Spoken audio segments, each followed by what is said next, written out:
বাংলা নববর্ষের দিনেও রাজধানীর বিভিন্ন পেট্রোল পাম্পে দেখা যাচ্ছে জ্বালানির জন্য যানবাহনের দীর্ঘ সারি। সরকারি ছুটির দিন হওয়ায় অনেক মোটরসাইকেল চালক ও প্রাইভেট গাড়ির মালিক তেল নেয়ার জন্য ভিড় করছেন পাম্পগুলোতে। বর্তমান পরিস্থিতি নিয়ে বিস্তারিত জানাচ্ছেন সহকর্মী মামুন ইসলাম। মামুন, পেট্রোল পাম্পগুলোতে আজকে কি অবস্থা দেখতে পাচ্ছেন? যেহেতু ছুটির দিন, অনেকেই হয়তো বা জড়ো হয়েছেন সেখানে। শুভ নববর্ষ নাফিসা আপনাকে। আমি এই মুহূর্তে রয়েছি মিরপুরে যে পেট্রোল পাম্পটি রয়েছে সেই পেট্রোল পাম্পটিতে। অন্য দিনের তুলনায় আজকের যদি আমি চিত্রটা একটু দেখাতে চাই, অন্য দিনের তুলনায় কিন্তু আজকের চিত্রটা একটু ভিন্ন।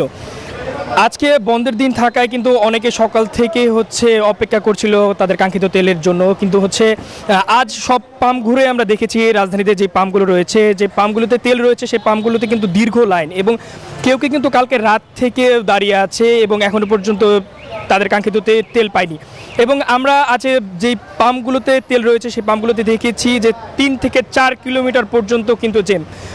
এবং বাংলার যে নববর্ষ প্রথম দিন, আজ এই প্রথম দিন অনুযায়ী কিন্তু অন্য দিনের তুলনায় আজকের চিত্রটা আমরা দেখেছি বেশ লাইন ছিল আজকে গাড়ি, এবং চালকরা বলছিল যে তারা কালকে রাত থেকে কেউ সকাল থেকে না খেয়ে এখনো পর্যন্ত দাঁড়িয়ে আছে। এবং অনেকে অভিযোগ করছিল যে যে ফুয়েল পাস রয়েছে সেই ফুয়েল পাসের যে সার্ভার ডাউনের কারণে কিন্তু তারা জটিলতায় পড়ছে, এবং এখনো পর্যন্ত কিন্তু বিভিন্ন পাম্পেই 300 থেকে 500 টাকার বেশি তেল দেওয়া হচ্ছে না। তো আজ আমরা বিভিন্ন পাম্প ঘুরে দেখেছি যে অন্য দিনের তুলনায় কিন্তু আজকে জটিলতাটা একটু বেশি। তো রাজধানী থেকে এই ছিল সর্বশেষ তথ্য আমার কাছে, নাফিসা।